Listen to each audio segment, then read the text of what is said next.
So for this video, I'm going to do an application, well, several applications, of the double upward palm strike near the end of the ITF form called Choong Moo.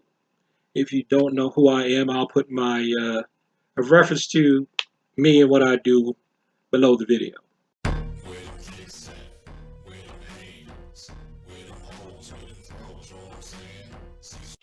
while they were here, they always wore masks. Just get the damn vaccine.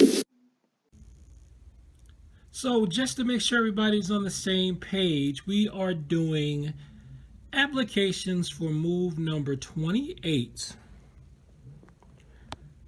Move the left foot to be forming a left walking stance while executing an upward block with both palms in the Choong Moo pattern, usually found in ITF Taekwondo. It has 30 movements, and I believe it starts off with the parallel ready stance. In my version of Taekwondo, Cecil Ryu Taekwondo, I just teach people starting it off at Junbi. All right, so if we look at some pressure point applications for this, if you go to Advanced Pressure Point Fighting by George Dillman with Chris Thomas, for this motion, the points on the torso are liver 14 and gallbladder 24. You can hit either one of these with the diagonal motion up and in, which is what that palm strike perfectly fits. So it says here, so this is the explanation of the location. It's basically at your floating ribs. And we see where it says here, it's the alarm point from the liver meridian as well as the linking point between the liver and spleen meridians. If you want to go into meridian theory, look that up. They call this the rib cage border cluster. So this is basically where your floating ribs are. Right along your ribs, well, right above the floating ribs, right next to the diaphragm. So the method of activation for both of these points, liver 14, gallbladder 24, strike these points diagonally up and in. These points are particularly potent because a strike here affects both yin, liver and spleen, and yang simultaneously. How significant? Let's go to Vital Point Strikes by Sang H. Kim. Same points, except he calls them circle gate and sun and moon. He says the effect can cause pain in the ribs, damage to the liver can cause a knockout. In here, pain to the ribs, damage to the liver can cause a knockout. Now in his book, he doesn't have any open hand techniques for these. He uses punches. Yes, you can do that, but if you also apply General Choi's move here, according to both sources, you're going to get yourself a knockout. Now, I'm not going to do it on anyone right now because I don't think my Uki's up to that. You see me? Start. All right, you see where I'm going here with this? So if you're in this close with somebody, if you're just using the hands, you got this. And the dummy fell.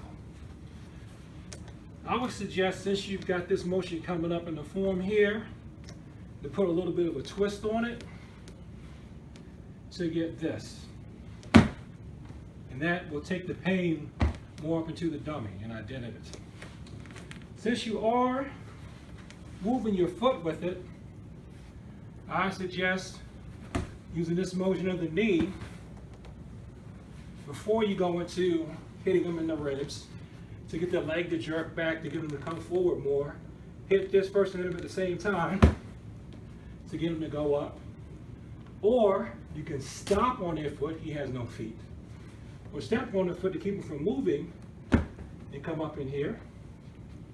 Now if you want to use this as a throw, saying that you're going to do what they call in the judo kosoto gake, hook him behind the leg. Then if you're in this close with somebody, you can pull them in like this or grab here. That's the inward motion. Use your head to bump up against them and hook to get them to go down. Okay?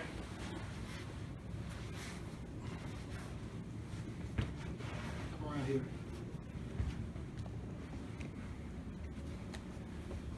So if you want to go completely, go.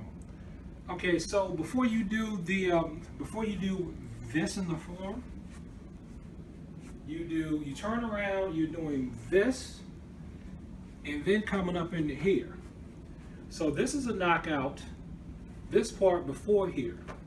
So you can also use this just to catch them after you knock them out on this move. And this will actually work on the dummy too. When you hit this part of where the arm bends here, I'm not going to go into all the theory. When you do that, the person will usually rock forward just like the dummy does. And you can either rake across this part of the head to get the knockout, or just hit them in the eye here. But either way, if we hit them here, and then rake across the side of the head on this pressure point, this is gallbladder 14, they'll come down, and then you can step up in to catch them with this motion. But if you want to be mean and use the motion that follows this, which is your up lock to reverse punch, up lock to attack punch, sorry. After you grab them, if you were thinking about it as you're holding someone, you're turning and then throwing them, because instead of punching you, you're gripping onto them. After you do this, hit here, rip across to the side of the head, they go down, you catch them, then they start to be more aggressive, then turn here. Turn with this, and step out to that. This motion here is the throw that puts them down.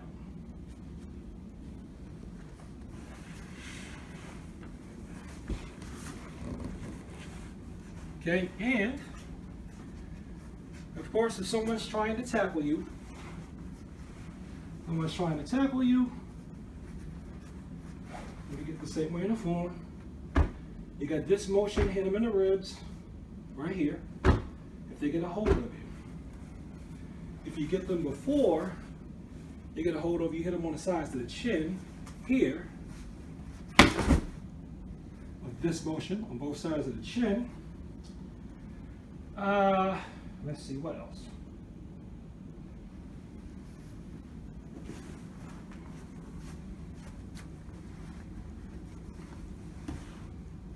If you hit the funny bone here, underneath here, if you got enough force, knee, get their arm, this just like you did on the dummy, this will actually make their arms fly up. So knee here, and then let go, trap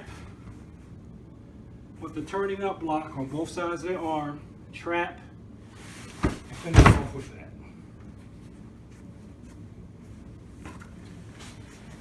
Okay. Now there's also, if I can find this throw, I'll put it in here. If it's two people, so if you want to use this on two people, hitting two people right here in the pelvis, hitting two people in their ribs as they come at you, even coming up and hitting two people in the shin right here. Or if you know how to do that hand throw that goes like this, you got two people with the right balance, they're trying to grab you, catch them off balance. You step, grab them on their wrist, they grab your wrist, you're off balance, throw two people like that. If I can find a clip of somebody doing that in Aikido, I'll put it in.